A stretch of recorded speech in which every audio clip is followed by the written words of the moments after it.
Thank you very much, sir. Thank you very much, Kishan Reddy garu and Ramchandra garu. Are you okay? Okay. Sir ముందుగా మీ ఇద్దరికి congratulations. West Bengal ఎన్నికల్లో గెలవడం, 5 రాష్ట్రాల ఎన్నికల్లో విజయం సాధించారు. భారతీయ జనతా పార్టీ రాష్ట్ర అధ్యక్షుడిగా, కేంద్ర మంత్రిగా మీ ఇద్దరికి కంగ్రాచులేషన్స్. సో విజయం first of all west Bengal విజయం గురించి ఒక కామెంట్ చేయండి కిషన్ రెడ్డి గారు. అంటే ఏం చెప్తారు?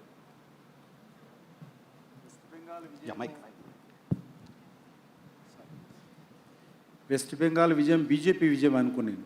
బీజేపీ విజయం అది బీజేపీ విజయం అనుకున్నాను.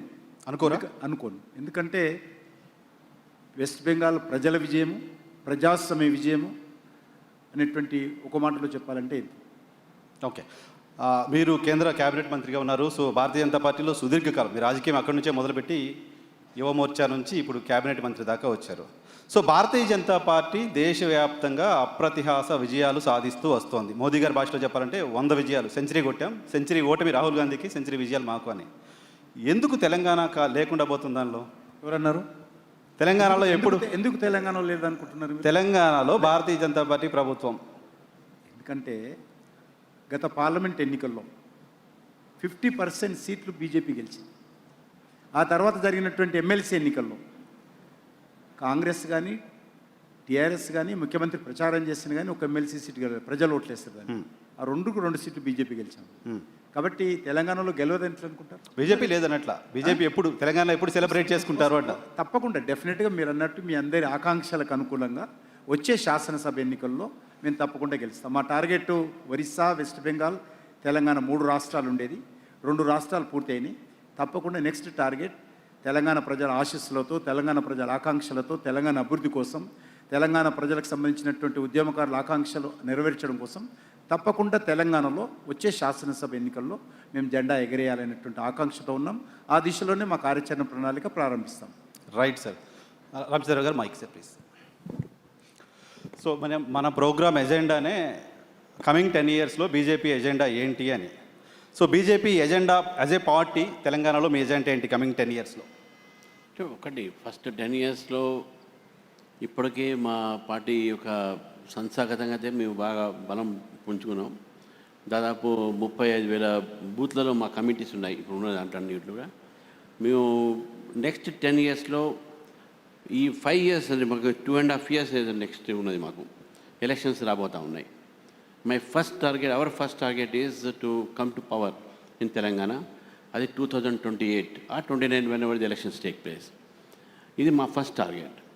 దాని తర్వాత భారతీయ జనతా పార్టీ ప్రభుత్వం వచ్చిన తర్వాత ఈ యొక్క రాష్ట్రంలో ఇప్పటివరకు 2 పార్టీలు కూడా వారు చేసినటువంటి తప్పిదాలని కరెక్ట్ చేయటము, తర్వాత డబుల్ ఇంజన్ సర్కార్ అనేటటువంటి ఒక ఈ రాష్ట్రంలో ఆ పరిపాలన తీసుకొచ్చి ప్రజలకు ఎంతవరకు అయితే ఏదైతే మోదీ గారి ఒక అనేకమైనటువంటి పథకాలని దూరం పెడుతూ ప్రజలకు అందకుండా చేసేటువంటి ప్రయత్నం చేశారో అవన్నీ కూడా వారికి అందేటటువంటి ప్రయత్నం చేసి, అది ఇల్లు కావచ్చు, మెడిసిన్ కావచ్చు, వైద్యం కావచ్చు, ఎడ్యుకేషన్ కావచ్చు, ఏదైనా కావచ్చు. ఈ 10 ఇయర్స్ కూడా, ఎందుకంటే ఒక్కసారి మేము గెలుస్తే మీరు ఎక్కడైనా చూడండి Bharatiya Janata Party it is again winning in those states because of our good governance, because of our people's friendly governance. మీరు మధ్యప్రదేశ్ చూడండి, వీఆర్ వన్ కాన్సిక్వెంట్. నా పాయింట్ ఏంటంటే, సో బీజేపీ గెలిచిన రాష్ట్రాల్లో మళ్ళీ గెలుచుకుంటూ వస్తుంది. No doubt. 10 ఇయర్స్ అడిగారు కాబట్టి నేను చెప్తా ఉన్నాను కంటిన్యూస్గా. Because I have to think of this 10 years రావాలంటే next I have to come to power. Okay. So my first target is to come to power. మీరు భవిష్యత్తు గురించి మాట్లాడుతున్నప్పుడు మనం ఇప్పుడు గతంలో చేస్తున్న తప్పులేంటో తెలియాలి. మీరు అబ్జర్వ్ చేసిన మిస్టేక్ ఏంటి సార్? భారతీయ జనతా పార్టీ అయిపోయింది, భారతీయ జనతా పార్టీ పవర్లోకి వస్తుంది అనిపిస్తుంది, సడన్గా డ్రాప్ అవుతుంది. పవర్లోకి వచ్చేస్తుంది అనిపిస్తుంది, సడన్గా డ్రాప్. అది చూస్తున్నాం చాలాసార్లు. మీరు అబ్జర్వ్ చేసిన మిస్టేక్ ఏంటి భారతీయ జనతా పార్టీ తెలంగాణలో? మేము అబ్జర్వ్ చేసే మిస్టేక్ అండి, I don't call it mistake. Okay. కానీ డెఫినెట్గా మేము 2 బైపోలరైజేషన్స్, అంటే గతంలో కానీ ఇప్పుడు కానీ 2 పొలిటికల్ పార్టీస్ మధ్యన ఎప్పుడైతే ఫోర్సెస్ డివైడ్ అయి ఉంటాయో, అంటే పొలిటికల్గా డివైడ్ అయి ఉంటుందో, third force and third entry చాలా కష్టమవుతుంది. అది it takes time. But now time is there for BJP. ఇంతకుముందు మేము ఎందుకు ఎదగలేకపోయినామనంటే because there was bipolarised politics in Telangana. ఇప్పుడు అట్లా లేదు. మీరు చూడండి, ఇప్పుడు ఇంతకుముందు కిషన్ రెడ్డి గారు చెప్పినట్టు మీకు 8 ఎంపీలు గెలిచినాము, 8 ఎమ్మెల్యేలు గెలిచినాం, 2 ఎమ్మెల్సీలు గెలిచినాం. We got good number of local body elections బాగా వచ్చింది, పర్ఫార్మెన్స్ బాగుంది. సో దెర్ఫోర్ బైపోలరైజేషన్లో we could not make. So I don't say తప్పిదాలు మీకు చేసినవి కాదు. ఇప్పుడు కూడా బైపోలరీ ఉంది కదా, ఈ బైపోలరైజేషన్ లేదు. నేను అందుకంటే I'm giving this example. Parliament election 0, Congress power లో ఉంది, బీఆర్ఎస్ ప్రతిపక్షంలో ఉంది. బీఆర్ఎస్ చూడట్లేదు మీరు. Parliament BRS 0. Okay, so you must go with that parameter. Parliament వాళ్ళు 0 వచ్చారు కాబట్టి so there is no BRS, there is BJP, Congress. Definitely in Telangana people have seen BRS, people have seen Congress. Now they want to see BJP. English of సామెత ఉన్నది, those heard songs may be sweet, but those that unheard are more sweeter. So we will be more sweeter than all these people. Okay okay Kishan Reddy గారు, so Bharatiya Janata party ఎదగడానికి సంబంధించి ఉన్న mistakes గురించి Ramachandra Rao pastor చెప్పారు. By parties ఉన్న దగ్గర problem అవుతుందని. But recent election ఎగ్జాంపుల్స్లోనే మనకి బై పార్టీసు 5 దశాబ్దాలుగా ఉన్న తమిళనాడు లాంటి రాష్ట్రంలో ఒక కొత్త ఫోర్స్ ఎమర్జ్ అవ్వడం చూసాం కేవలం 2 సంవత్సరాల్లో. సో దేశవ్యాప్తంగా 12 ఏళ్ళుగా మోడీ సుపరిపాలన అందిస్తున్నారు అని భారతీయ జనతా పార్టీ క్యాంపెయిన్ చేసుకుంటున్న క్రమంలో ఎందుకు తెలంగాణ ప్రజల్ని ఆ సుపరిపాలన అటాక్ చేయలేకపోతుంది? మీరు అదే అడుగుతున్నారు. నేను ఇంతకుముందే చెప్పాను, 50% సీట్లు లోక్సభ తర్వాత ఎలక్షన్ జరగల. ఓకే, లేటెస్ట్ ఎలక్షన్స్ 50% సీట్లు నరేంద్ర మోడీ గారి నాయకత్వంలోనే గెలిచాం. ప్రజలు అంత చైతన్యం లేదనుకోకూడదు. ప్రజలకు అన్ని తెలుసు కాబట్టే, మోడీ గారు మళ్ళీ ప్రధానమంత్రి కావాలి కాబట్టే, భారతీయ జనతా పార్టీ తెలంగాణలో బలపడాలి కాబట్టే తెలంగాణ ప్రజలు పార్లమెంట్ ఎలక్షన్స్లో ఓటేశారు. పోలింగ్ బూత్కి వెళ్ళినటువంటి ప్రతి 100 మందిలో 36 మంది బీజేపీకి ఓటేశారు. కాబట్టి అది తక్కువ అంచనా కాదు. అదేవిధంగా గ్రాడ్యుయేట్స్ అంటే ప్రతి గ్రామంలో ఉన్నటువంటి టీచర్ ఓటేస్తారు. టీచర్స్ కాన్స్టిట్యూన్సీ అంటే ప్రతి గ్రామంలో ఉన్నటువంటి 10 మంది కానీ 15 మంది టీచర్స్ ఓటేస్తారు. ప్రతి గ్రామంలో ఉన్నటువంటి పట్టభద్రుడు గ్రాడ్యుయేట్ ఓటేస్తారు. ఆ రకంగా 50% తెలంగాణలో ఈ మధ్యలో ఎలక్షన్ జరిగితే ఆ 2 సీట్లు బీజేపీ గెలవడం జరిగింది. అది సంకేతాలు. ఓకే, కాబట్టి ఎందుకంటే భారతీయ జనతా పార్టీ తెలంగాణలో ఇప్పుడు అధికారంలో 50 సంవత్సరాలకు పైగా కాంగ్రెస్ పార్టీ పరిపాలించింది. ఆ తర్వాత తెలంగాణ ఉద్యమం నేపథ్యంలో టీఆర్ఎస్ పార్టీ పరిపాలించింది.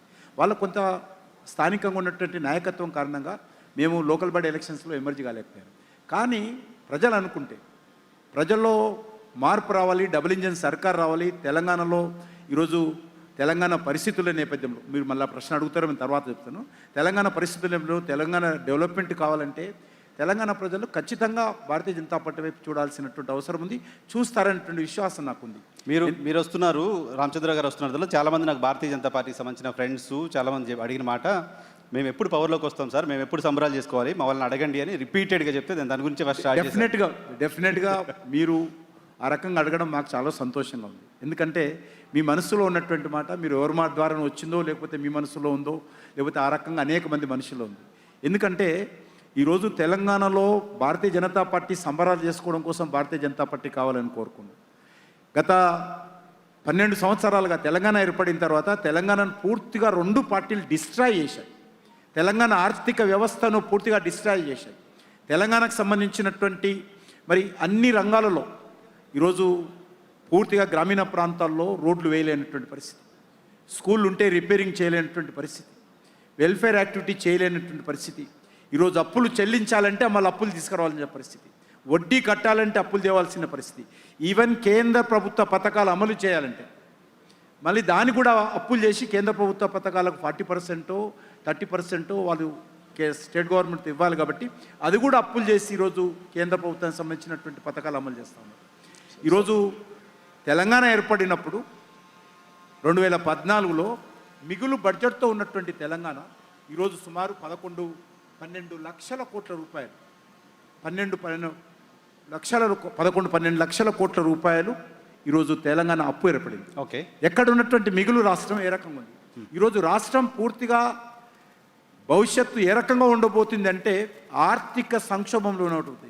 ఇలాంటి రాష్ట్రం ఈరోజు కాంగ్రెస్ పార్టీ బీఆర్ఎస్ పార్టీ నేతృత్వంలో ఈ రకంగా దిగజారినటువంటి రాష్ట్రం బాగుపడాలంటే మరి దీనికి చేయూతనిచ్చి అందించి పైకి తీసుకురావాలంటే అవినీతి రహితమైనటువంటి కేంద్ర ప్రభుత్వ సహకారం ఉండేటువంటి మంచి నాయకత్వం కలిగినటువంటి ప్రభుత్వం రావాల్సినటువంటి అవసరం ఉంది. సో 2 ఏళ్ల కాంగ్రెస్ 2.5 ఏళ్ళు ఆల్మోస్ట్ కాంగ్రెస్ పార్టీ రూల్ చేస్తోంది. ఈ 2.5 ఏళ్ల కాంగ్రెస్ పార్టీ రూల్ పైన ఒక కమెంట్ చేయండి. అంటే ఏ మాత్రం ఏదైతే 2 విషయాలు చెప్పారు, ఒకటి మార్పు తీసుకొస్తాను నేను అని, నెంబర్ 1. నెంబర్ 2, మేము ఇచ్చినటువంటి అనేక రకాల హామీలు అమలు చేస్తామని ప్రధానంగా 2 హామీలు. ఒక్కటి కూడా ఏ మార్పు రాలా. కేసీఆర్ పై రేవంతుడు వచ్చిండు, అప్పుడు ఆయన ఒక రకంగా మాట్లాడాడు, ఈయన ఒక రకంగా మాట్లాడు. ఆయన పాయింట్లో ఈయన తొండలు వెళ్తాడు, ఈయన పాయింట్లో ఆయన విడిచిపి కొడతాడు, అంతే పాడింది తప్ప ఏ మార్పు రాలా. అదే కరప్షన్. ఉదయం లేస్తే సాయంకాలం వరకు ఎక్కడి నుంచి అప్పు తీసుకురావాలా, ఉదయం లేస్తే సాయంకాలం వరకు ఏ డిపార్ట్మెంట్ సంబంధించినటువంటి కేంద్రంలో బ్యాంకుల నుంచి కానీ, ఫైనాన్షియల్ ఇన్స్టిట్యూషన్స్ నుంచి కానీ, వరల్డ్ బ్యాంక్ నుంచి కానీ, జపాన్ డెవలప్మెంట్ బ్యాంక్ కానీ ఏ బ్యాంకుల నుంచి అప్పులు తీసుకురావాలనే ఆలోచనే తప్ప. ఎందుకంటే అప్పులు లేకపోతే పూట గడవదు, అప్పులు లేకపోతే ఏ కార్యక్రమం కూడా, ముఖ్యమంత్రి కారులో కూడా డీజిల్ పోయినటువంటి పరిస్థితి ఉంది. కాదు సార్, రాష్ట్ర ప్రభుత్వాలు చేసే అప్పులు కేంద్ర ప్రభుత్వం కంట్రోల్ చేస్తుంటుంది, ఎఫ్ఆర్బిఎం లిమిట్ ఉంటుంది. మీరు ఎఫ్ఆర్బిఎంలో రిలాక్సేషన్ ఇవ్వకుండా రాష్ట్ర ప్రభుత్వాలు అప్పులు చేస్తున్నాయి అవుట్ ఆఫ్ ద బాక్స్ పై. అనేక కార్పొరేషన్స్ పెట్టి, అన్ని కార్పొరేషన్స్ పేరు మీద ఈరోజు హైదరాబాద్లో రోడ్లకు ఒక కార్పొరేషన్, హైదరాబాద్లో స్కూళ్ళకు ఒక కార్పొరేషన్ ఉన్నదే, జిహెచ్ఎంసీ కార్పొరేషన్. అది ఆ కార్పొరేషన్లో మరో కార్పొరేషన్ సపరేట్, మెయిన్ ప్రధాన రోడ్లకు కార్పొరేషన్, హైదరాబాద్ స్కూల్ అభివృద్ధి కోసం కార్పొరేషన్. ఎందుకు? అప్పులు తేవాలా. కాబట్టి ఈ రకమైనటువంటి పరిస్థితి అప్పుల పేరు మీద ఈరోజు చట్టంలో ఉన్నటువంటి దోసుకులు అడ్డం పెట్టుకుని, ఎందుకంటే మనం కూడా అనలేము అప్పు తేవద్దు, తెలంగాణ అభివృద్ధి జరగకూడదు అనలే, అది పొలిటికల్ పార్టీకి అనలేను. కానీ దానికి ఒక లిమిట్ ఉండాలి.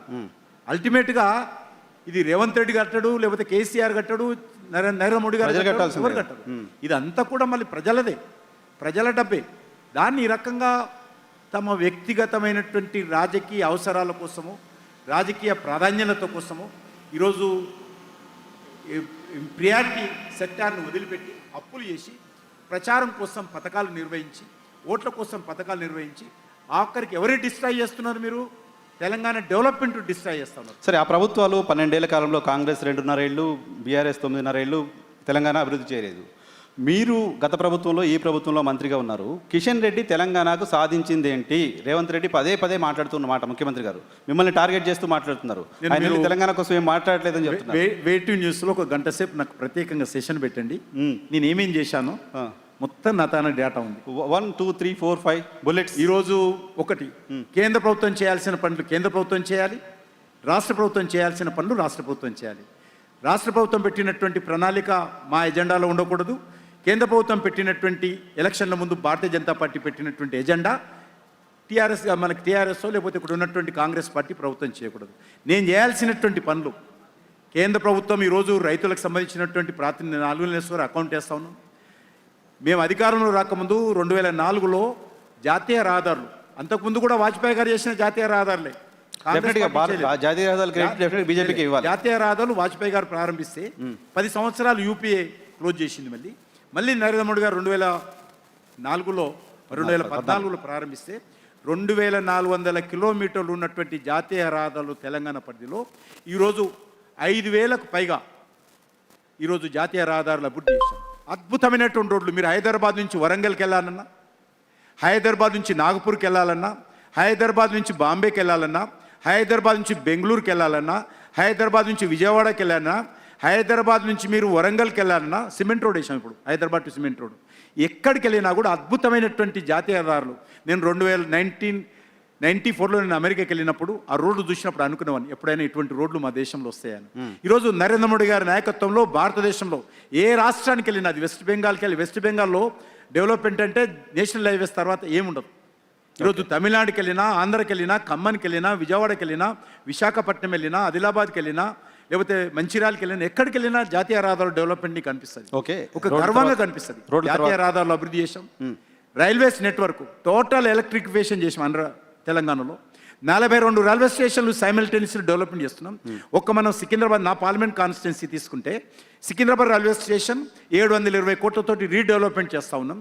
శంషాబాద్ ఎయిర్పోర్ట్ ఏ రకంగా ఉందో సికింద్రాబాద్ ఎయిర్పోర్టు ఈ సంవత్సరం ఎండింగ్ లోపల ఆ రకంగా పూర్తి చేస్తాం. నాంపల్లి రైల్వే స్టేషన్ చేస్తూ ఉన్నాం, కాచిగూడ రైల్వే స్టేషన్ చేస్తూ ఉన్నాం, బేగంపేట రైల్వే స్టేషన్ చేశాం. ఈ పక్కన ఉన్నటువంటి హైటెక్ సిటీ రైల్వే స్టేషన్ వెళ్ళి చూడండి మీరు, ఎంత అద్భుతంగా చేసాం హైటెక్ సిటీ రైల్వే స్టేషన్. ఆ రకంగా 42 రైల్వే స్టేషన్ డెవలప్మెంట్ చేసాం. ఒక మాటలో చెప్పాలంటే మీరు అడుగుతున్నారు. ఈ రకంగా స్కూల్ అభివృద్ధి కావచ్చు, హాస్పిటల్స్ అభివృద్ధి కావచ్చు, అది ఎయిమ్స్ హాస్పిటల్ కావచ్చు, ఎయిమ్స్ మెడికల్ కాలేజ్ కావచ్చు, ఎయిమ్ నర్సింగ్ కాలేజ్ కావచ్చు, ఇంటర్నేషనల్ స్టాండర్డ్లో 10 రూపాయల ఫీజుతో ఈరోజు ఎయిమ్స్లో ఇస్తా ఉన్నాం. Okay. మన హైదరాబాద్లో ఉన్నటువంటి ESI medical college, ESI super speciality hospitals, Gandhi hospital కంటే లేకపోతే ఉస్మానియా హాస్పిటల్ కంటే ఓపీ పేషెంట్స్ ఎక్కువ ఉంటారు. ఓకే. ఆ రకంగా ఏ సెక్టార్ తీసుకున్న కేంద్ర ప్రభుత్వం సంబంధించి ఒక స్టాండర్డ్లో కరప్షన్ అవినీతి రహితంగా ఒక అడ్మినిస్ట్రేషన్ అకౌంటబిలిటీ ఉండే విధంగా నరేంద్ర మోడీ గారి నాయకత్వంలో ఈరోజు మేము డెవలప్మెంట్ చేస్తా ఉన్నాం తెలంగాణలో. ఓకే ఓకే డెవలప్మెంట్ గురించి మీరు చెప్తున్నారు. సరే, డెవలప్మెంట్ గురించి రేవంత్ రెడ్డి గారు చాలా సందర్భాల్లో మాట్లాడుతున్నారు. మీరు ఒక గంట సెషన్ పెట్టమన్నారు, అంత టైం నేను పెట్టలేను కాబట్టి ఇప్పుడు తర్వాత పెట్టు, డెఫినెట్గా తర్వాత ఇట్లనే పెద్ద మనుషులందరినీ పిలిచి ఓకే. సీనియర్ సిటిజన్స్ అందరిని పిలిచి పెట్టు. నేను తెలంగాణకి ఏం చేశానో బాగా చెప్తా. ఈరోజు ఇంకొకటి మీరు తెలంగాణకు చేశారని చెప్తున్నారు ఆయన. మీరు ఏం చేశారంట అంటే, ఇక్కడ బీఆర్ఎస్ ప్రభుత్వంలో జరిగిన అవినీతి పైన మేము కొన్ని విచారణలు వేసి కేంద్ర ప్రభుత్వానికి రాస్తే ఆ విచారణలు జరగకుండా కిషన్ రెడ్డి ఆపుతున్నారు. ఇది అలిగేషన్ కూడా ముఖ్యమంత్రి గారు చేస్తున్నారు. ఒకటి నేను అనేది, యుద్ధం చేయమని కత్తి వణికిస్తే ఇంకోడు ఈ కత్తిలో ఉన్న యుద్ధం చేయమంటాడు. తెలంగాణ ప్రజలు నిన్ను ముఖ్యమంత్రి చేశారు, తెలంగాణ ప్రజలు మీకు అధికారం ఇచ్చారు, మీరు అవినీతి మీద కరప్షన్ చేసేటువంటి సత్తా శక్తి తెలంగాణ పోలీసులకు తెలంగాణ గవర్నమెంట్కు లేదని ఒప్పుకుంటున్నారా? నెంబర్ 1. మీరు ఎందుకు చేయడం లేదు? 2.5 సంవత్సరాలు అయింది కదా, మీరు ఊరూర తిరిగి మహబూబ్నగర్కి వెళ్తే మహబూబ్నగర్ ఎమ్మెల్యే మీద, మహబూబ్నగర్ మంత్రి మీద, నేను అధికారంలోకి వస్తే ఎమ్మెల్యే సంగతి చూస్తా, ఈయన చేసినటువంటి భూ ఆక్రమణను అరికడతా టీఆర్ఎస్ది, ఈ ఎమ్మెల్యేకి సంబంధించినటువంటి అధికార ఏవైతే అవినీతి ఉందో దాన్ని దర్యాప్తు చేస్తా, శ్రీశైలంకి సంబంధించో లేకపోతే అనేక రకాల ప్రాజెక్టులు ఈరోజు 1,00,000 కోట్లు కక్కిస్తా అని మాట ఇచ్చారు కదా, ఈరోజు ఎందుకు చేస్తలేరు 2.5 years అని అడుగుతా ఉన్నాను. మాటలు కోటలు దాడతాయి. మీరేమనుకుంటున్నారు సార్, ఎందుకు చేయట్లేదని అనుకుంటున్నారు? రాహుల్ గాంధీ కేసీఆర్కు ఉన్నటువంటి అండర్స్టాండింగ్, ఎందుకంటే రాహుల్ గాంధీ ఎట్టి పరిస్థితుల్లో ఈ రోజు కాకపోయినా రేపైనా రేవంత్ రెడ్డి మీద విశ్వాసం లేదు. తెలంగాణలో ఏదో కొద్దిగా గొప్ప మన కేసీఆర్ ఉంటే మాకు సపోర్ట్ చేస్తాడు. రాహుల్ గాంధీ భారతీయ జనతా పార్టీకి వ్యతిరేకంగా ఈరోజు చూశారు కదా విజయవాడ, తమిళనాడులో ఏమైందో. తమిళనాడులో ఏమైంది, ఇన్ని సంవత్సరాలుగా ఉన్నటువంటి డిఎంకేని టపిక్ను వదిలేసింది, ఒక్క రోజులో సింగిల్ డేలో వదిలేసి టీవీకి తోటైపోయింది. రేపు కూడా ఏదైనా మంచి అయినా చెడైనా అన్ని రాష్ట్రాలు ఆయన చూసుకుంటున్నాడు. ఇలాంటి ఎవరైనా శక్తులు వ్యక్తులు ఎంబడి ఉంటారు, అందులో ఆయన లిస్ట్లో కేసీఆర్ ఉన్నాడు. కాబట్టే రేవంత్ రెడ్డి ఏం చేయలేకపోతున్నాడు. నిస్సాయమైనటువంటి పరిస్థితుల్లో, ఏం చేయలేనటువంటి పరిస్థితుల్లో భారతీయ జనతా పార్టీ మీద, కిషన్ రెడ్డి మీద రాళ్ళేస్తున్నాడు. సో ఇంట్రెస్టింగ్గా ఉంది. సో రాహుల్ గాంధీ మనసులో కేసీఆర్ ఉన్నాడు కాబట్టి రేవంత్ రెడ్డి కాస్త డిస్కంఫర్ట్. మీరు కాదని చెప్పండి. మీరు తమిళనాడు ఉదాహరణ చెప్పిన మీకు కాదు. నేను 50 సంవత్సరాలుగా డిఎంకేతో కలిసినటువంటి రాహుల్ గాంధీ ఒకే ఒక రోజులో అలాంటి డిఎంకే కాంగ్రెస్ పార్టీ కష్టకాలంలో ఉన్నప్పుడు, ఇబ్బందుల్లో ఉన్నప్పుడు 2 సీట్లు 3 సీట్లు 5 సీట్లు డిఎంకేతో పొత్తు పెట్టుకుని కాంగ్రెస్ గెలిచింది. ఒక్క సీటు కూడా తమిళనాడులో కాంగ్రెస్ గెలవలేదు. అసెంబ్లీలో, పార్లమెంటులో అన్ని రకాలుగా కాంగ్రెస్ పార్టీ ఎజెండాను డిఎంకే మోసింది. అలాంటిది ఒకటే రోజులో వదిలేసిపోయాడు. కాబట్టి తెలంగాణలో కూడా రేపో అది రైట్. సో రాహుల్ గాంధీ మనసులో కేసీఆర్ ఉన్నాడు కాబట్టి రేవంత్ రెడ్డిని పక్కన పెడుతున్నారు, మీ పర్సెప్షన్. అయితే మోదీ మనసులో రేవంత్ రెడ్డి ఉన్నాడా, మెరేసే జోడో అని ఎందుకన్నారు ఆయన? అంటే డెవలప్మెంట్ విషయంలో ఆయన చాలా స్పష్టంగా, అది ఏ ప్రభుత్వం అయినా సరే, స్టాలిన్ ఉన్నప్పుడు కూడా స్టాలిన్ తోటి కలిసి పనిచేసాం, పినరన్ విజయ్ ఉంటే కేరళలో ఆయనతోటి కలిసి పనిచేసాం, ఈరోజు తమిళనాడులో కాంగ్రెస్ పార్టీ ఉంటే కాంగ్రెస్ పార్టీతో కలిసి పనిచేస్తూ ఉన్నాం, ఈరోజు తెలంగాణలో రేవంత్ రెడ్డి ఉంటే కాంగ్రెస్ పార్టీ ఉంటే రేవంత్ రెడ్డి కలిసి పనిచేస్తాం. మోడీ గారి దృష్టిలో 2047లో ఒక డెవలప్డ్ ఇండియా ఎమర్జీ కావాలి, ఒక అభివృద్ధి చెందిన భారతదేశం కావాలి. సార్ అంత ఫార్మల్గా అనలేదు సార్ ఆయన, ఫార్మల్గా అనలేదు అని పాజ్ ఇచ్చి నాతో నడువు అని సర్కాస్టిక్ గా అన్నారు, సంథింగ్ ఫిషీ అనిపించింది. అంతే కదా, కాంగ్రెస్ పార్టీ ముఖ్యమంత్రి తోటి నువ్వు అనవసరంగా రాజకీయాలు చేయకు, కలిసి డెవలప్మెంట్ దృష్టి పెట్టు.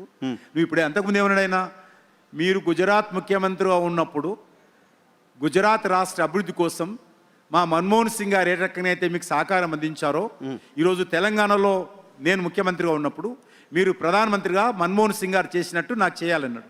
అప్పుడు ఓ మాట అన్నాడు, నేను మన్మోహన్ సింగ్ చేసినట్టు గుజరాత్కు సాయం చేస్తే ఇప్పుడు వస్తున్నటువంటి సాయంలో తెలంగాణకు 50% కూడా రాదు అని రావాలి అంటే కలిసి పనిచేయాలి అన్నాడు ఆయన. ఓకే. సో ఆయన మనసులో వేరే ఏం లేదు, వేరే ఎందుకు? రాహుల్ గాంధీ మనసులో ఏదో ఉన్నట్టు మోదీ మనసులో ఏం లేదు. అసలు ఎందుకు ఉంటుంది? రాహుల్ వేరే బిల్కుల్ ఈయన స్వతంత్ర వ్యక్తి కాదు కదా, ఈయన మాతో రావడానికి. అంటే మీరు చాలా రాష్ట్రాల్లో కాంగ్రెస్ పార్టీకి సంబంధించిన నాయకులు తీసుకున్నారు కదా, అలా ఇన్వైట్ చేస్తున్నారు అదే విషయం. ఈయన స్వతంత్రంగా నిర్ణయాలు తీసుకునేటువంటి వ్యక్తి ఈయన చేతుల్లో లేదు. దానికి ఒక పార్టీ ప్రెసిడెంట్ ఉన్నాడు, దానికి ఒక కమిటీ ఉంది, ఢిల్లీలో ఉండే నాయకత్వం. ఈయన ఒక రాష్ట్రానికి సంబంధించిన వ్యక్తి, ఈయన దేశానికి సంబంధించిన వ్యక్తి కాదు. ఓకే. కాబట్టి డెవలప్మెంట్ దృష్టిలో ఒక డెవలప్మెంట్ భారత ప్రభుత్వానికి సంబంధించినటువంటి వేదిక మీద పొలిటికల్ స్టేజ్ కాదు, వ్యక్తిగతమైన స్టేజ్ కాదు. చెప్పాలనుకుంటే ఆ రకంగా ఏదైనా వ్యక్తిగతంగా మాట్లాడతారు కానీ అది కూడా లేదు. కాబట్టి ఒక ప్రభుత్వ వేదిక మీద ఒక ప్రభుత్వానికి సంబంధించి కలిసి పనిచేద్దాము, మేము రెడీగా ఉన్నాము. ఆయన ఆ మాట కూడా అన్నాడు, అన్ని రాష్ట్రాలు నాకు ఒకటే, అభివృద్ధి జరగాలంటే కలిసి పనిచేద్దాము.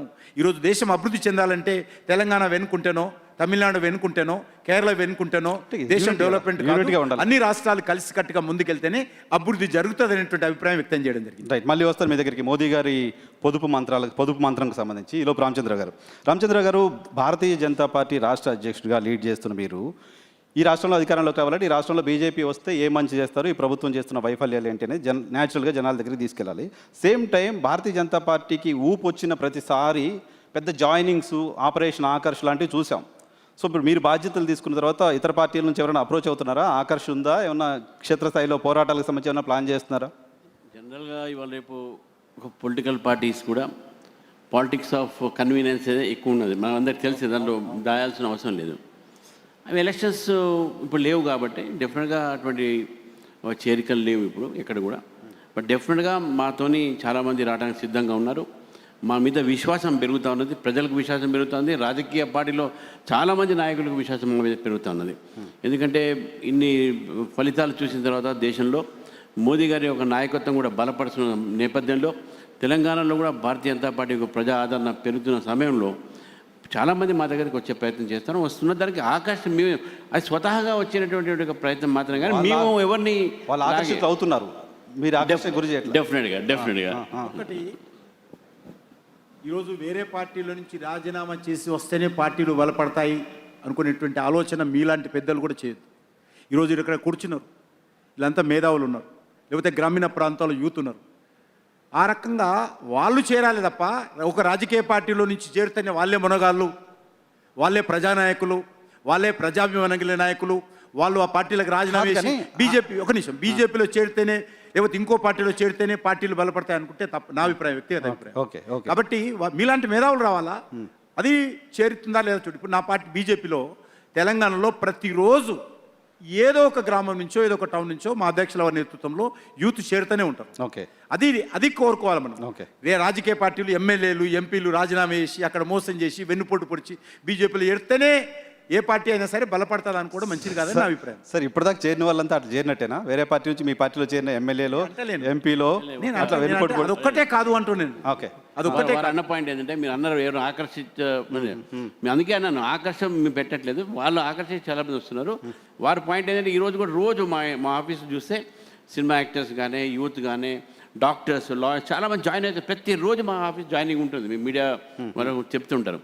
అయితే ఈ జాయినింగ్స్ పొలిటికల్ పార్టీ నుంచి రావడం ఎందుకు, ప్రజల్లో నుంచే మేధావుల నుంచే రావాలి కదా, వాళ్ళు పార్టీలో చేరండి అని చెప్పి మేము పిలుపునిస్తున్నాం. నేను ఫస్ట్ అధ్యక్షుడు కాగానే నేను పిలిపించినాను, youth and women should join BJP in large numbers అని చెప్పినాం. ఈరోజు మీ 33% రిజర్వేషన్ సిద్ధంగా ఉన్నాం.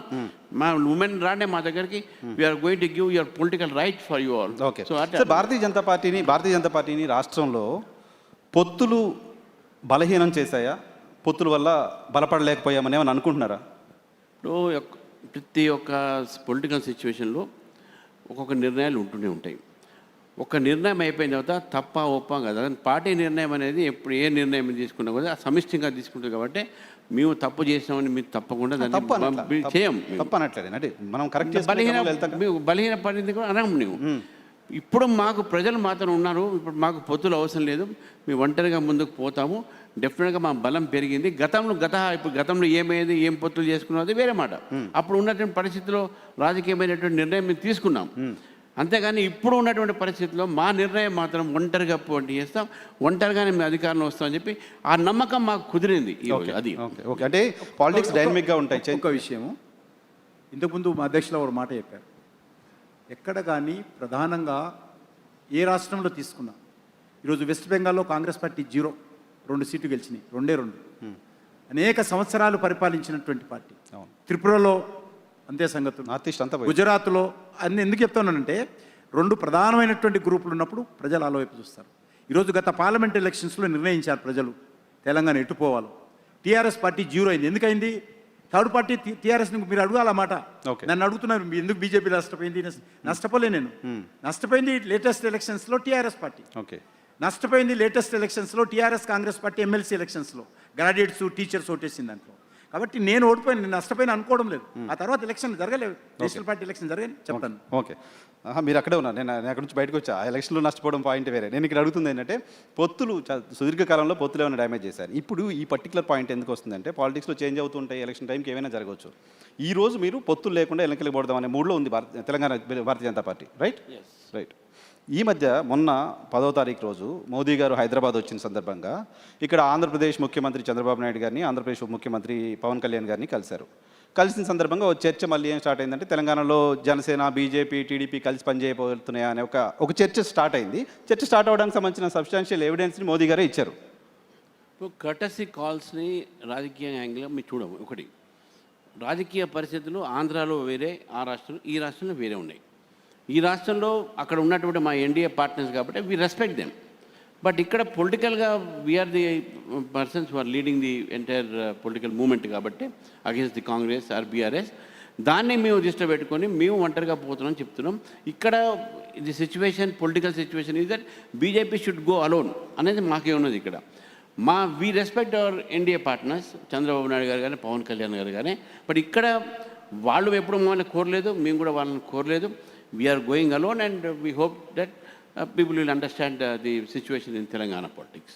సరే, హైపోథెటిక్ కాకపోతే ఎలక్షన్ జరిగితే మీ పార్ట్నర్ పార్టీ కాకపోయినా చంద్రబాబు నాయుడు గారు, పవన్ కళ్యాణ్ గారు వచ్చి ఇక్కడ క్యాంపెయిన్ చేయొచ్చు. డెఫినెట్గా చేయొచ్చు. We don't stop. తమిళనాడు కూడా వెళ్ళి చేశారు కదా చంద్రబాబు. చేశారు కదా, చేస్తాం. NDA because that's what I'm telling. NDA different స్టేట్స్లో డిఫరెంట్ సిచ్యువేషన్స్ ఉన్నాయి. Here BJP is alone, there it is BJP with NDA. Here NDA partners, NDA leaders can come and campaign for అస్.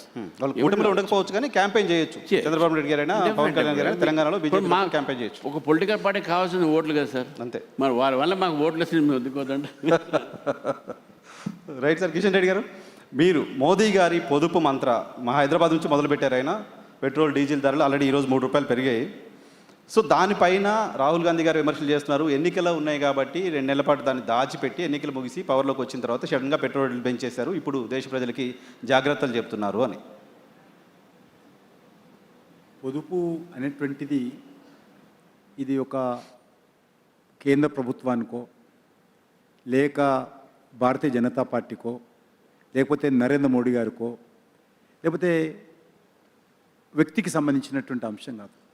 ప్రపంచవ్యాప్తంగా వచ్చినటువంటి అనేకమైనటువంటి ఇటీవల సంఘటనలు, యుద్ధ వాతావరణంలో జరుగుతున్నటువంటి పరిస్థితులు, నెలకొన్నటువంటి పరిస్థితులు, అది మన దేశమే కాదు, మనం ప్రపంచంలో ఉన్నాం. ఈరోజు ఆయన వేరేం చెప్పారు, మీరు బంగారం మొత్తం కొనొద్దు, మీరు పెళ్లి చేసుకోవద్దు, మంగళసూత్రాలు కట్టొద్దు అని చెప్పలా. తగ్గించండి. వృధా ఖర్చులు కొద్ది ఆపండి. ఈరోజు పెట్రోల్ ఉత్పత్తులు కూడా పెట్రోల్ వాడొద్దని చెప్పలా. 2 కార్లలో వెళ్ళేటోళ్ళు 1 కార్లో వెళ్ళండి. ఇది ప్రపంచవ్యాప్తంగా ఉన్నటువంటి చర్చ. అది దాన్ని ఒక ప్రధానమంత్రిగా దేశ ప్రజలకు చెప్పకుండా దాచిపెట్టుకోలేడు. దేశ ప్రజలతో మంచి అయినా చెడ్డైనా షేర్ చేసుకోవాల్సినటువంటి బాధ్యత ప్రధానమంత్రి గారు. కానీ ఆలస్యంగా చెప్పారు. ఆలస్యంగా ఏం చెప్పలేదు. గెయిన్ కోసం ఈ యుద్ధము మీరు స్టేట్మెంట్ రోజు చూస్తారు. నెక్స్ట్ వారం యుద్ధం అయిపోతుంది, ఇక మొత్తం షిప్లన్నీ వచ్చేస్తాయి, ఆయిల్ షిప్లన్నీ వచ్చేస్తాయి, ఇక ఈ వారం వస్తుంది, రేపు రాత్రికి వస్తుంది. ఎన్ని ఒక దేశానికి అధినేత నుంచి ఎన్ని రకాల స్టేట్మెంట్లు వస్తున్నాయి మీరు చూస్తున్నారు కదా. రేపు మాపు వచ్చిన తర్వాత మళ్ళీ దాన్ని ఇంకా నాంచడంతో ఇప్పటికే చాలా అనేక దేశాలు, భారతదేశం కాదు అనేక దేశాలు పెట్రోల్ ఉత్పత్తులు పెంచాయి. అన్ని దేశాలు కూడా ఏది రేటు పెంచాయి. మన దేశము ఇంకా అయిపోతుంది అన్నట్టు ఆగా మనం 3% పెంచిన వాళ్ళు 50, వాళ్ళు 40%, 20%, 30% పెంచారు. మనం ఓన్లీ 3 రూపాయలు అంటే 3 రూపాయల దగ్గర ఆగుతుందా ఇది? అది మన చేతిలో ఉందా, నీ చేతిలో ఉందా? ప్రధానమంత్రి గారు 3 రూపాయలు పెంచామంటే రేపు పొద్దున పెరగచ్చు. నీ చేతిలో ఉందా అంటున్నది. అది మనం తయారు చేయలేం కదా. ఇక్కడ భారతదేశ భూభాగంలో పుట్టదు అది. నరేంద్ర మోడీ గారు దేశంలో, భారతదేశంలో తయారు కదా అది. నరేంద్ర మోడీ గారి చేతిలో లేదది, ఎవరి చేతుల్లో లేదది. మనము ఇతర దేశాల నుంచి 90% పెట్రోలియం ఉత్పత్తులు దిగుమతి చేసుకుంటున్నాం. ఆల్మోస్ట్ 95% ఆఫ్ గోల్డ్ దిగుమతి చేసుకుంటాం మనం. 95% ఆఫ్ యూరియా ఫెర్టిలైజర్ దిగుమతి చేసుకుంటాం. ఆ దేశాల మీద ఆధారపడింది. ఎందుకంటే ఆయన ఏమన్నారు, రూపాయి విలువ పడిపోతుందో అని మనమే అంటాం. రూపాయిలో ఎందుకు పడిపోతుంది? విపరీతమైనటువంటి ఫారెన్ కరెన్సీ, లేకపోతే ఫారెన్ ఎక్స్చేంజ్, మనము విదేశీ మార్గదర్శనం చెల్లిస్తున్నాం. అందుకోసమే దేశ ఆర్థిక వ్యవస్థను దృష్టిలో పెట్టుకొని, మన దేశ భవిష్యత్తును దృష్టిలో పెట్టుకొని కొన్ని సలహాలు, ప్రజల సహకారం కోరడంలో ఒక ప్రధానమంత్రిగా ఆయన రెస్పాన్సిబిలిటీ. కాబట్టి అది అందరం కూడా పాజిటివ్గా తీసుకోవాలి. ఆయన ఎవరు బంగారం కొనొద్దు అన్నట్టు, బంగారం అమ్మకం నిషేధం చేసిన లేదు మీరంటలేను, మీరంటలేను, కొన్ని రాజకీయ పార్టీలు అంటున్నారు బంగారం షాపులన్నీ తాళం వేసినట్టు, పెట్రోల్ పంపులకు అన్నింటినీ తాళం వేసినట్టు మాట్లాడుతున్నాం. వాడుకోండి. మనం ఈరోజు కష్టాల్లో ఉన్నాము బికాజ్ మన దేశంలో ఇది ఉత్పత్తి కాదు, మన చేతుల పని కాదు, భారత ప్రభుత్వం చేతుల పని కాదు. ఇప్పటి కూడా మనము ధరలు పెంచకుండా అన్ని రకాలుగా చూస్తున్నాము.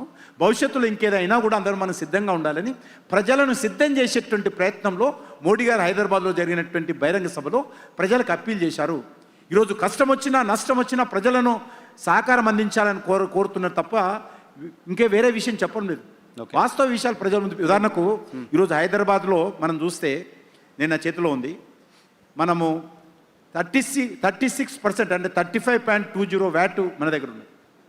అత్యధికమైనటువంటి పెట్రోల్ ఛార్జ్ ఏదైతే రేట్ ఉందో తెలంగాణలో ఉంది.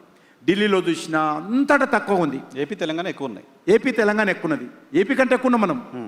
కాబట్టి మొన్న ఈ యొక్క యుద్ధం సమయంలో కూడా మోడీ గారు పెట్రోల్ డీజిల్ మీద ధరలు తగ్గించాడు. మీరు క్యాబినెట్లో ఉన్నారు, నిజంగా యాక్చువల్ డిస్కషన్ ఏంటి సార్ క్యాబినెట్లో? బయటికి మాకు తెలిసేది కొంత, మీరు తెలంగాణ నుంచి రిప్రజెంట్ చేస్తున్న క్యాబినెట్లో ఉన్నారు. నిజంగా అంత ఆందోళనకరమైన పరిస్థితి ఉందా? కరోనా లాంటి పాండమిక్ లాంటి పరిస్థితులు రాబోతున్నాయనే భయం చాలామంది ఉంది, చాలామంది వింటున్నారు. మీరు రెస్పాన్సిబుల్ పర్సన్గా ఉన్నారు భారత ప్రభుత్వం తరపున. సో ఎటువంటి సిచ్యువేషన్ వచ్చే నెల రోజుల తర్వాత? Corona situation is different. అప్పుడు కూడా మరి సప్లై మీద ఇంపాక్ట్ పడ్డది, సప్లై మీద.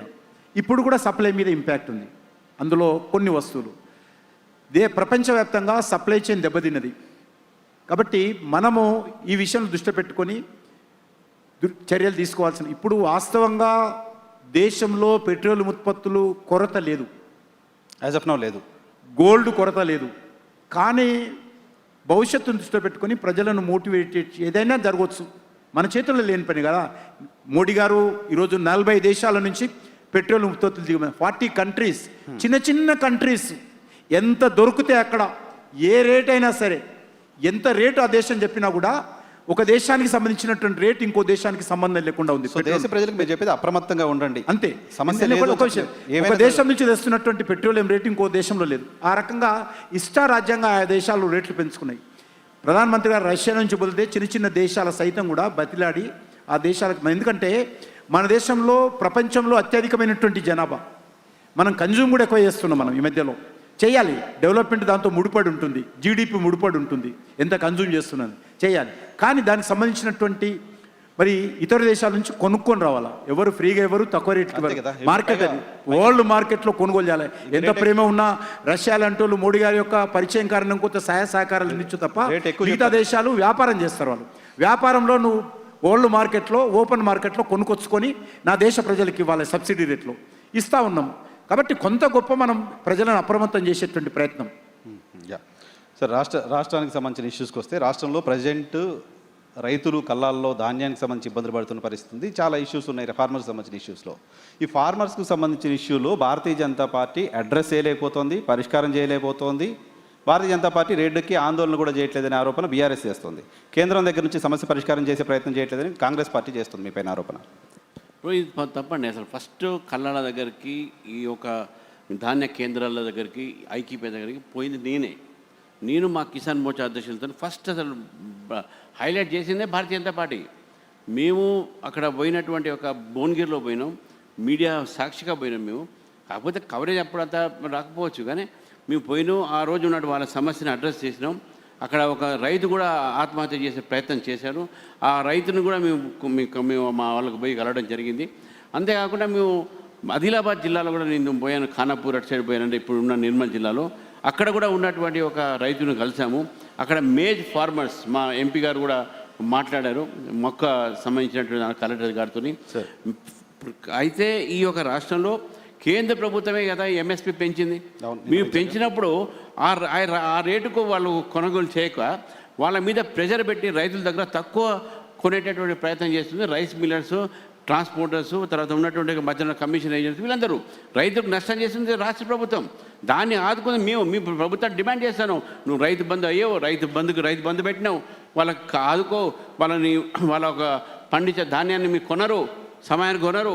సో మీరు ఫైట్ చేస్తున్నారు. Definite we're fighting for farmer, real fighters are Bharatiya Janata party. Okay sir.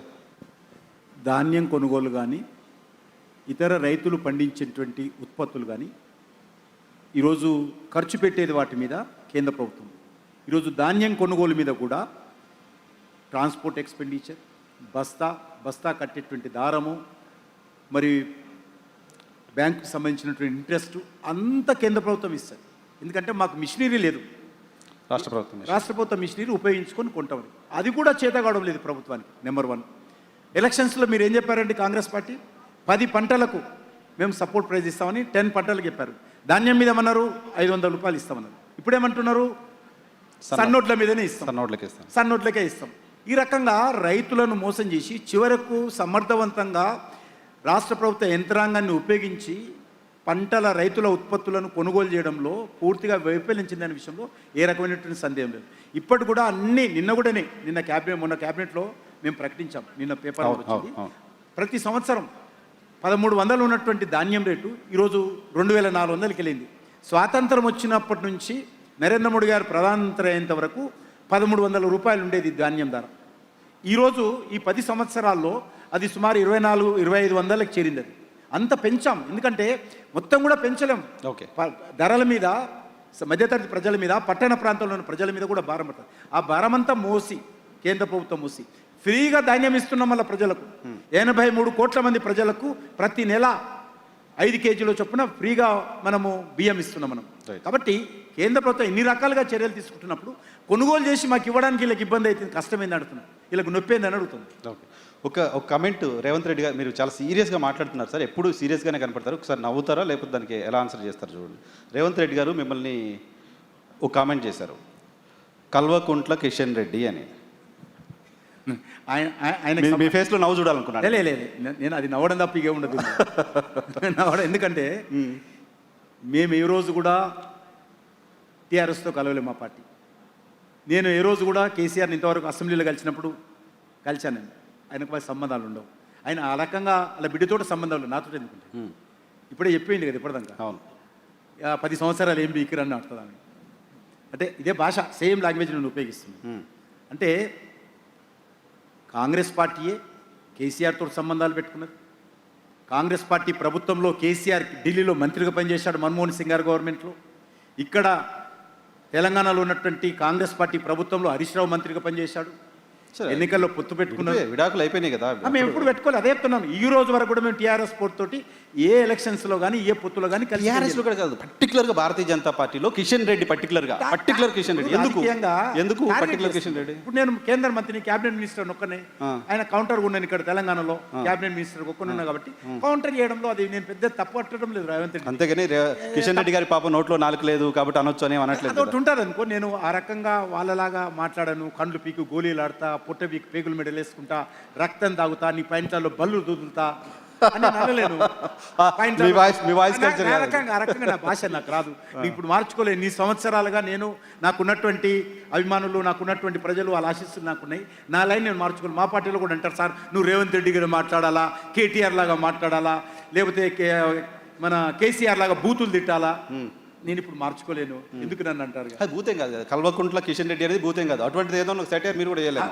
అదే పదం, అదే అగ్రెసివ్ నేచర్లో ఇది ఒక పదం, అంతే తప్ప దీంట్లో నేను వేరే అనుకోవడం లేదు. అదేమన్నా రేవంత్ రెడ్డి అనేక అగ్రెసివ్ మాటలలో ఇది ఒక మాట. అదేమన్నా డ్యామేజ్ చేస్తుందా సార్ మీకు రాజకీయంగా? నాకు ఏం లేదు. ప్రజలు నా గురించి తెలుసు. What is Kishan Reddy, everybody knows. నేను విద్యార్థిగా ఉన్నప్పుడు పార్టీ ఆఫీసుల నుండి చదువుకుంటూ వచ్చాను.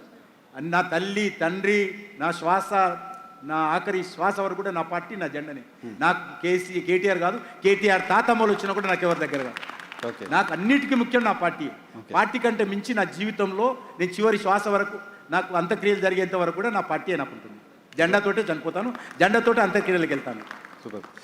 కానీ సార్, ఈ తెలంగాణలో ఈ ట్రయాంగిల్ ఫైట్లో మీరేమో కాంగ్రెస్, బీఆర్ఎస్ ఒకటి అంటారు, బీఆర్ఎస్ ఏమో బీజేపీ కాంగ్రెస్ ఒకటి అంటుంది. సో ఒక పార్టీ మిగతా రెండు పార్టీలు ఒకటి అని చెప్తూ వస్తుంది. అది మీకు ఎక్కువ డ్యామేజ్ చేస్తున్నట్టు అనిపిస్తుంది పర్టికులర్ భారతీయ జనతా పార్టీ. డెఫినెట్గా నోరు ఉన్నోళ్ళు కదా, మీలాంటి వాళ్ళు కూడా అలాగే ఇస్తారు ఛాన్స్. లేదు మీకు లే మీ వాళ్ళు మీలాంటి వాళ్ళు మీడియా కూడా తెలంగాణలో ఆ రకంగా మాట్లాడే వాళ్ళకి, పాయింట్లలో బల్లు వదులుతున్నటువంటి పార్టీ వ్యక్తులకు, పాయింట్లు ఇప్పి కొడతా ఉన్నటువంటి వాళ్ళకు బద్మాష్ అంటూ అదే రకంగా మైకులు ఇవ్వడం కాదు, ప్రజలు అధికారం కూడా ఇచ్చారు కదా. లే నేను అట్లా అంటలేను. ఆ రకంగా మాట్లాడుతున్నటువంటి వాళ్ళకే మీడియా అధికారం, మీడియా ఎక్కువ ఇస్తుంది. మంచిగా మాట్లాడితే ఎవరివ్వరు. ఈరోజు మనిషి కుక్కను గరిస్తే న్యూస్, కుక్క వచ్చి మనిషిని గరిస్తే న్యూస్ కాదు. ఈరోజు రాజకీయ ఈ రెండు పార్టీలు కూడా ఈ రకం అదే పరిస్థితి ఉన్నది. మనుషులు పోయి కుక్కను గరుస్తారు కాబట్టి అది న్యూస్. ఇప్పుడు కుక్కలు మనుషులు కలిస్తే న్యూస్ కాదు. ఆ రకంగా వార్తలు ప్రాధాన్యత వస్తుంది కాబట్టి మాలాంటి పార్టీలు కొద్దిగా వెనుకబడి ఉంటాయి. తప్పకుండా ఆ రకంగా న్యూస్లో కొద్దిగా వెనుకబడి ఉంటాయి. అటువంటి బ్యాచ్ని, అటువంటి నాయకత్వాన్ని మీరు తెచ్చుకోవాలా? వద్దు అదొద్దు, మీరు మారలేదు. ఆ రకంగా మేము వేటు న్యూస్ లాంటో లేకపోతే మిగతా ఛానల్ లాంటి ఒక అభిమానం చూరగొనేటువంటి ప్రయత్నం చేయాలి. మాకు ఆ రకమైనటువంటి నాయకులు అవసరం లేదు. ఓకే. రామచంద్ర గారు, తెలంగాణలో ఇప్పుడు ఈ కాంక్లేవ్ జరుగుతున్న సందర్భంగా ఈ ప్రశ్న అడగకపోతే జనరల్గా నేను విమర్శలు ఫేస్ చేయాల్సి వస్తుంది. కాబట్టి ఈ ప్రశ్న అడుగుతున్నా. ఈరోజు మీ పార్టీకి సంబంధించిన కేంద్ర హోంశాఖ సహాయ మంత్రి బండి సంజయ్ గారి కుమారుడికి సంబంధించిన అంశం పైన చాలా పెద్ద చర్చ ఉంది.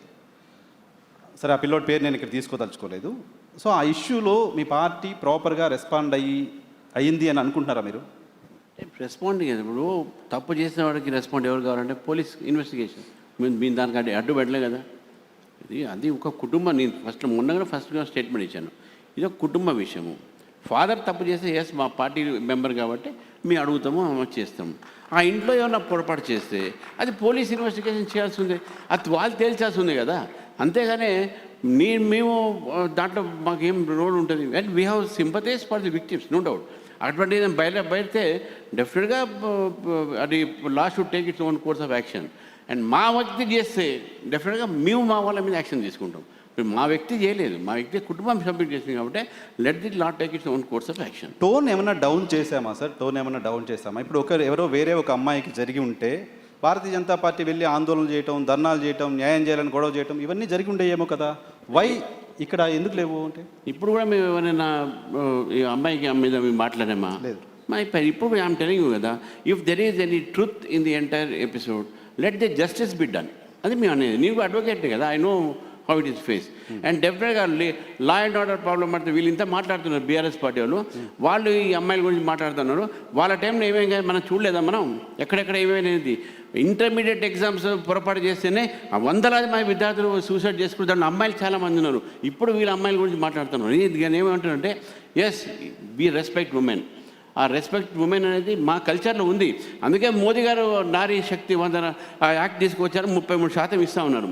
వీళ్ళు ఒక వ్యక్తిగతమైనటువంటి కక్షతో ఈరోజు దీన్ని రాజకీయం చేస్తున్నారు. కాబట్టి politicising a family matter. BRS party is doing politicising the issue. అందరు కనబడతా ఉంది. ఫ్యామిలీ ఇష్యూ చేయకూడదని యాజ్ ఏ పార్టీ ఒక అమ్మాయి వచ్చి పోలీస్ స్టేషన్లో కంప్లైంట్ చేసినప్పుడు ఆ అమ్మాయికి న్యాయం చేయాలి ప్రభుత్వం అని యాజ్ ఏ పార్టీ మీరు వెళ్ళి ఒక అమ్మాయికి ఒక సింపతి తెలపడమో, కలవడమో. మేము పవర్లో లేము కదండి. పవర్లో కాంగ్రెస్ పోలీస్ విక్టిమ్ని పొలిటికల్ పార్టీస్ సపోర్ట్ చేయకూడదు, కలవకూడదు. నేను విక్టిమ్ గురించి అనట్లేదు. పోలీస్ దగ్గర కంప్లైంట్ వచ్చినప్పుడు are we stopping the police? Let them take action. మేము చెప్తున్నాం కదా, the culprits always should be brought to the book and law should take its own course of action. We will not interfere any legal process. We will not interfere in investigating process. మేము అంతవరకు మా తరఫు నుంచి we want to do justice. Okay. Bandi Sanjay గారు చెప్తున్నారు దీన్ని కొంతమంది రాజకీయం చేస్తున్నారు అని. మీరు నమ్ముతున్నారా? అది రాజకీయ కోణంలో జరుగుతున్నా కనబడుతుంది కదా. నేను ఏమంటున్నా అంటే జరిగిన దాన్ని రాజకీయంగా వాడుకోవడం వేరు, జరగడం వెనకే రాజకీయం ఉందా అనేది వేరు. జరిగిందా జరగలేదని నేనుగా చెప్పేది అది పోలీస్ చెప్పాలి. రాజకీయం ఎందుకు చెప్తున్నానంటే ఆ ఒక వ్యక్తిని అంటే ఒక మినిస్టర్ కొడుకుని you are not seeing it as a case. అమ్మాయికి జస్టిస్ ఎక్కడ మీరు అడగట్లే. You are trying to defame a family. Okay. అని పోస్టర్లు పెట్టి మెట్రో ట్రైన్లో పోయి చూసా పెట్టి ఇది you are doing it as a vindictive. అంటే you are taking a revenge on something. అది కనబడతా ఉంది. ఎక్కడ కూడా ఈ యొక్క అమ్మాయికి న్యాయం చేయండి అని వాళ్ళు అన్నారా? ఎక్కడైనా అనలేదు. So targeting Bandi Sanjay, targeting is one hour minister and his family. కనబడుతుంది. వీఆర్ ఫర్ జస్టిస్ జరగాలి. అది ఎవరైనా కానీ నేను బండి సంజయ్ గారు కూడా సొంతంగా అన్నాడు, నా కొడుకైనా సరే తప్పు చేస్తే శిక్షించాల్సిందా ఆయన సొంతంగా అన్నాడు. సో రాజకీయం చేస్తున్న వాళ్ళ ఎజెండా అమ్మాయికి న్యాయం చేయడం కాదు, బండి సంజయ్ని డిఫేమ్ చేయడం. అమ్మాయికి న్యాయం చేయాలని మేము కూడా కోరుతాం సార్. వాళ్ళు కోరమని చెప్పండి. లేదు, వాళ్ళు కోరట్లేదు. వాళ్ళు కోరుతున్నది కేవలం బండి సంజయ్ని అటాక్ చేయాలి, బండి సంజయ్ ఫ్యామిలీ రోడ్డు మించాలి, లేకుంటే అన్ని పోస్టర్లు పెట్టాల్సిన అవసరం ఉంది. ఎన్ని లక్షల కోట్లు ఖర్చు అయితే మాకు తెలుసు కదా. మెట్రోలో తిరిగి ప్యాంప్లెట్ చేయడం ఎందుకు, ఇవన్నీ ఎందుకు చేస్తూ ఉన్నారు, ఎందుకు ఇంతమంది సోషల్ మీడియా వాడుతూ ఉన్నారు? అరే అమ్మాయి గురించి ఒక్క మాట మాట్లాడే దాంట్లో you are not speaking about it. So it is anyway it is very sensitive matter. Victim also should be protected. Close చేద్దాం దాన్ని. మీరు నమ్ముతున్నారా తెలంగాణ పోలీసులపై నమ్మకం ఉందా? ప్రాపర్ అండ్ ఫెయిర్ ఇన్వెస్టిగేషన్ దీనిలో జరుగుతుంది అని పోలీస్ మీద నమ్మకం ఉండాలా లేదా తర్వాత సంగతి, కానీ I have entire faith on my judicial system and justice system. Justice జరుగుతుంది అనేది నేను పూర్తిగా నమ్ముతున్నాను. రైట్. కిషన్ రెడ్డి గారు, రేవంత్ రెడ్డి గారికి ఏమైనా సలహా ఇస్తారా? మీరు పదే పదే నా పైన విమర్శలు చేయడం కాదు, ఏం కావాలో నా దగ్గరికి రండి, నన్ను కలవండి, కలిసి వెళ్దాం, ఇటువంటి ఏమైనా సలహాలు సూచనలు ఏమైనా ఇస్తారా తెలంగాణ అభివృద్ధికి సంబంధించి? రేవంత్ రెడ్డి గారు అడిగినా అడగకపోయినా, రేవంత్ రెడ్డి గారు కలిసి వచ్చినా కలిసి రాకపోయినా, తెలంగాణ రాష్ట్రం భారతదేశంలో అంతర్భాగం. తెలంగాణకు రావాల్సినటువంటి ప్రతి రూపాయి మేము తీసుకొస్తాము. ఈ 12 సంవత్సరాలు అంటే 11 సంవత్సరాల లెక్క నా దగ్గర ఈ సంవత్సరం ఇంకా రాలేదు, లెక్క రాలేదు. 11 సంవత్సరాలకు సంబంధించినటువంటి సుమారు 13 లక్షల కోట్ల రూపాయలు తెలంగాణ కోసం ఖర్చు పెట్టాము. ప్రతి న్యాయపేస ఉంది. తెలంగాణలో జరుగుతున్నటువంటి ప్రతి అభివృద్ధి కార్యక్రమం, ఈవెన్ హైదరాబాద్లో బస్తీ దవాఖాన నుంచి మొదలు పెడితే హైదరాబాద్లో ఈఎస్ఐ హాస్పిటల్ కానీ, ఎయిమ్స్ హాస్పిటల్ కానీ, లేకపోతే హైదరాబాద్లో ఉన్నటువంటి ప్రాథమిక హెల్త్ సెంటర్ కానీ, హైదరాబాద్లో ఉన్నటువంటి బస్తీల అభివృద్ధి కానీ, హైదరాబాద్లో మూసీ డెవలప్మెంట్ కానీ, ఇప్పటికే ఫేజ్ 1 హైదరాబాద్ మెట్రో, ఇప్పుడు జరిగినటువంటి మెట్రోలో కూడా మేము ఇప్పటికే 13,000 కోట్ల 1,300 కోట్ల రూపాయలు ఇచ్చాము. ఇప్పుడు రేపు మెట్రో, ఎందుకంటే నిన్న మొన్ననే ఈ ప్లాట్ఫామ్ నుంచి మీరు ఏమైనా ఒక ఓపెన్ ఆఫర్ ఏమైనా ఇస్తారా? డెఫినెట్గా ప్రతి విషయంలో కూడా రాష్ట్ర ప్రభుత్వంతో కలిసి పనిచేయడానికి కేంద్ర మంత్రిగా నేను సిద్ధంగా ఉన్నాను. ఆయన అడిగినా అడగకపోయినా అడుగుతున్నాడు అనుకుంటా. అంతకుముందు అడుగుడు లేదు. నేను వన్ వే ట్రాఫిక్ గతంలో టీఆర్ఎస్ ఉన్నప్పుడు వన్ వే ట్రాఫిక్ ఉండేది. నేను దీని మీద డెవలప్మెంట్ రాస్తే 50 ఉత్తరాలు రాస్తే ఒక ఉత్తరాన్ని ఇవ్వడానికి రేవంత్ రెడ్డి గారు కనీసం ప్రధానమంత్రి గారు వస్తే కలిశారు. నేనే చెప్తున్నాను అదే. గతంలో అది కూడా లేదు. ఇప్పుడు కూడా ఈయన ఉత్తరాలు రాస్తున్నాను డెవలప్మెంట్ విషయంలో, కేంద్రం ఇది ముందు చేయండి, ఇది చేయండి అని. ఇప్పుడు కూడా ఇది రేవంత్ రెడ్డికి సంబంధించిన విషయము, నాకు సంబంధించిన విషయం, తెలంగాణ రాష్ట్రానికి సంబంధించిన విషయం, తెలంగాణకు సంబంధించినటువంటి 4 కోట్ల ప్రజలకు సంబంధించినటువంటి విషయం. ఖచ్చితంగా మేము బాధ్యతగా, రెస్పాన్సిబుల్గా నరేంద్ర మోడీ గారి ప్రభుత్వం కానీ, ఒక కేంద్ర మంత్రిగా నేను కానీ వ్యవహరిస్తాము. ఏ విషయమైనా సరే, ఏ మంత్రిత్వ శాఖ అయినా సరే, డెఫినెట్గా 100% నా యొక్క సహాయ సహకారాలు తెలంగాణ అభివృద్ధిలో భారతీయ జనతా పార్టీ తరఫున, నరేంద్ర మోడీ గారి తరఫున, కేంద్ర మంత్రిగా నా తరఫున తప్పకుండా ఉంటుంది. అది ఏదో ఇది దయాదాక్షిణ్యం కాదు, నా బాధ్యత. అది our responsibility to fulfil our our responsibilities. నాకు ఒక పర్సనల్ క్వశ్చన్ ఉంది, లాస్ట్ క్వశ్చన్ అడిగి క్లోజ్ చేస్తా. దానికంటే ముందు రామచంద్ర గారు, భారతీయ జనతా పార్టీ క్షేత్రస్థాయి కార్యకర్తకు భారతీయ జనతా పార్టీ రాష్ట్ర సారథిగా వచ్చే 10 ఏళ్ళు మనం ఎలా ఉండబోతున్నాం అనే దానికి సంబంధించి ఒక మాట చెప్పండి. అంటే మేము ప్రోయాక్టివ్గా ప్రజల కోసం ప్రజల్లో మమైకమై ప్రజల కోసము ఈ ప్రభుత్వం వ్యతిరేకంగా పోరాడతాము. అదేవిధంగా రాబోయే 10 సంవత్సరాలు కూడా మా కార్యకర్తల్ని, మా నేతల్ని మంచిగా ఇంకా ఎక్కువ మంది పార్టీలో వచ్చేటట్టు యువతని, మహిళల్ని, అదేవిధంగా మేధావుల్ని పార్టీకు దగ్గర తీసుకోవడం, అదేవిధంగా నరేంద్ర మోదీ గారు తీసుకునే పథకాలని కూడా ప్రజల దాకా తీసుకుపోయే ప్రయత్నం చేయటము, ఇదంతా కూడా మా కార్యకర్తల తరఫు నుంచి నేను పూర్తిగా ప్రయత్నం చేస్తాను.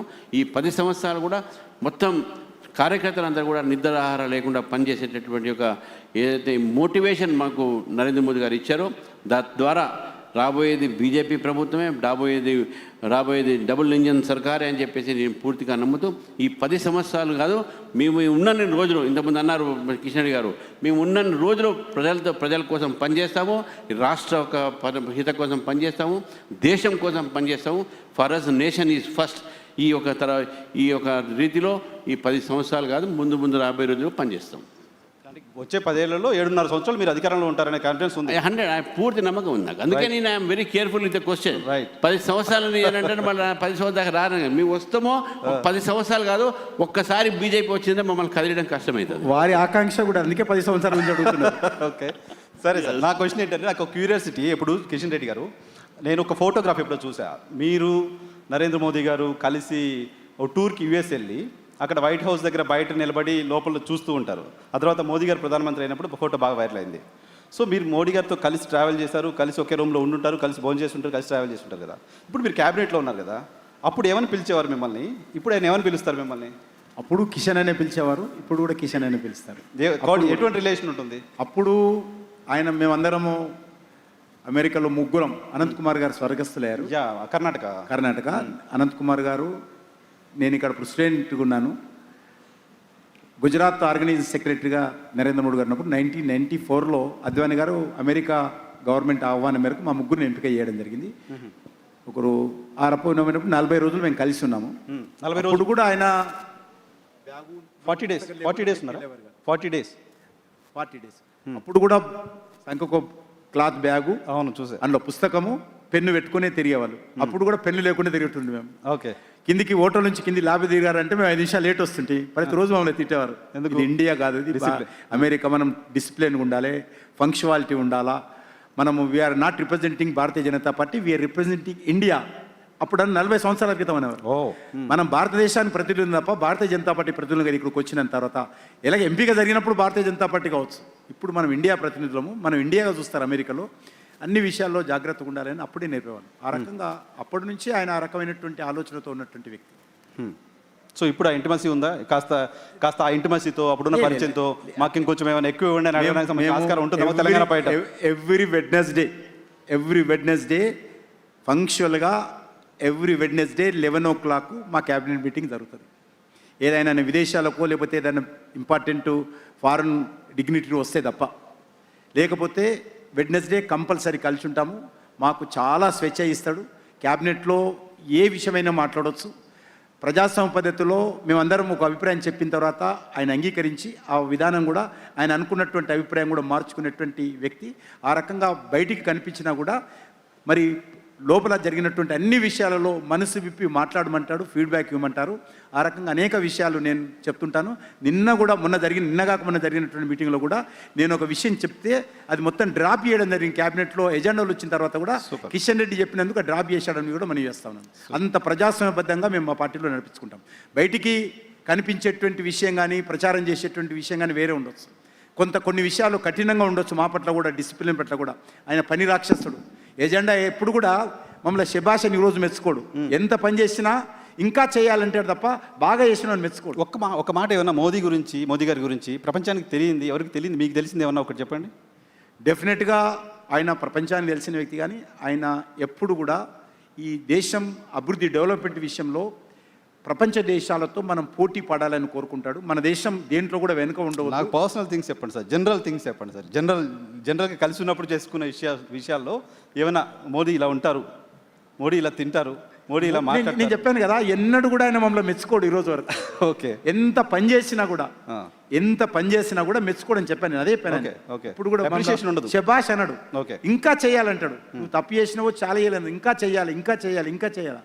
ఆయన ఈరోజు అనేక సంవత్సరాలు ముఖ్యమంత్రిగా, ఈరోజు 12వ సంవత్సరం ప్రధానమంత్రిగా ఉన్నా కూడా ఒక్కరోజు కూడా అలసిపోయినట్టుండాడు ఆయన. ఒక్కరోజు కూడా సెలవు తీసుకోకుండా ఇన్ని సంవత్సరాలుగా సింగిల్ డే కూడా హాలిడే తీసుకోకుండా ప్రపంచంలో ఏదైనా ఒక వ్యక్తి అడ్మినిస్ట్రేషన్లో ముఖ్యమంత్రిగా ప్రధానమంత్రిగా ఉన్నారంటే నరేంద్ర మోడీ గారు. మనకందరికీ జ్వరాలు వస్తుంటే ఇతర దేశాలకు వెళ్తే జెట్ లాగ్ తోటి ఆయన విమానంలోనే స్నానం చేస్తాడు, విమానంలోనే బట్టలు చేంజ్ చేసుకొని నేరుగా పాలెం ఎయిర్పోర్ట్లో దిగి నేరుగా ఆఫీస్కి వస్తాడు. మిగతా వాళ్ళలాగా నేను జెట్ లాగ్ ఉన్నాను చెప్పి పడుకోడు. విదేశాల్లో కూడా స్నానం చేసి నేరుగా విదేశాల ఫారెన్ డిగ్నిటీ తోటి మీటింగ్కి వెళ్తాడు ఆయన. అంత కమిట్మెంట్తో పనిచేస్తున్నటువంటి వ్యక్తి. అది నేను మా పార్టీ అని గొప్ప చెప్పుకోను, నా దేశ ప్రజలు గొప్పవాళ్ళు కాబట్టి ఆ రకమైన వ్యక్తి ఈరోజు ప్రధానమంత్రి అయ్యాడనే విషయం చెప్తున్నాను. రైట్ సార్, చివరిగా క్లోజ్ చేద్దాం, టైం కూడా అయిపోయింది. One word, not more than one word. Bharatiya Janata పార్టీకి ఎందుకు ఓట్లు వేయాలి తెలంగాణ ప్రజలు? వన్ వర్డ్, ఒకటే విషయం, చివరి విషయం చెప్తాను నేను. అవినీతి రహితమైనటువంటి ఈరోజు మరి డెవలప్మెంట్ ఓరియంటెడ్తో ఉన్నటువంటి ఖాళీ నినాదాలతో కాకుండా కన్స్ట్రక్టివ్గా డెవలప్మెంట్ నినాదంతో ఈరోజు ముందుకు వెళ్ళాలంటే, ఈరోజు గ్రామాల్లో ప్రభుత్వ స్కూల్ రిపేరింగ్ చేయలేనటువంటి పరిస్థితి. సార్ నేను వన్ వర్డ్ అన్నాను సార్. ఒకటి మరి ఇది వన్ వర్డ్ కింద స్లోగన్ ఇవ్వండి. ఒకటి చెప్తాను. ఇటీవల కేంద్ర బడ్జెట్లో బీజేపీకి ఎందుకు వేయాలంటే తెలంగాణ మీద ఎంత కమిట్మెంట్ ఉందో, 7 సూపర్ ఫాస్ట్ బుల్లెట్ ట్రైన్లు, high speed railway elevated corridors declare చేస్తే 7, అందులో 5 లక్షల రూపాయలు అయినటువంటి 3 ట్రైన్లు తెలంగాణకి ఇచ్చారు. ఒకటి హైదరాబాద్ టు పూనా, ఒకటి హైదరాబాద్ టు బెంగళూరు, ఒకటి హైదరాబాద్ టు చెన్నై. 5 లక్షల కోట్ల విలువైనటువంటి 3 ట్రైన్లు తెలంగాణకి ఇచ్చారు. తెలంగాణ మీద నరేంద్ర మోడీ గారి అభిమానం ఎట్లుందో కాబట్టి తెలంగాణలో భారతీయ జనతా పార్టీ గెలిస్తే ఇంకా లాభం జరుగుతుంది అనేది నా అభిప్రాయం. తెలంగాణ అభివృద్ధి కోసం మోదీకి ఓటేయండి. Definitely, 100%. సో మీ స్లోగన్ నాకు అర్థమైంది. That is the slogan. Right sir, thank you very much Kishan Reddy garu, Ramachandra garu మా కోసం సమయం కేటాయించినందుకు. Thank you. Thank you very much sir. On that note, Shri Purnachandra Rao garu, managing director Resonance educational institutions, వారు వేదిక మీదకి విచ్చేసి శ్రీ కిషన్ రెడ్డి గారికి శాలువా మరియు జ్ఞాపిక బహుకరించవలసిందిగా రిక్వెస్ట్ చేస్తున్నాం. Thank you, wonderful. Ladies and gentlemen, ఒకసారి గట్టిగా చప్పట్లతోటి BJP's vision for Telangana a decade from now. అద్భుతమైన ఒక డిస్కషన్ని విన్నాం, ఎన్నో అంశాలు. I think this was the longest panel discussion ఈరోజు మన వే టు న్యూస్ కాన్క్లేవ్లో భాగంగా. Thank you honourable minister Shri G Kishan Reddy గారికి వే టు న్యూస్ పక్షాన సాదరంగా కృతజ్ఞతలు తెలియజేసుకుంటూ, శ్రీ రామచంద్రరావు గారికి వినయ్ కుమార్ రెడ్డి గారు, ఫౌండర్ అండ్ చైర్మన్ ఏస్, వారిని షాల్ మరియు మెమెంటో అందించవలసిందిగా రిక్వెస్ట్ చేస్తున్నాం.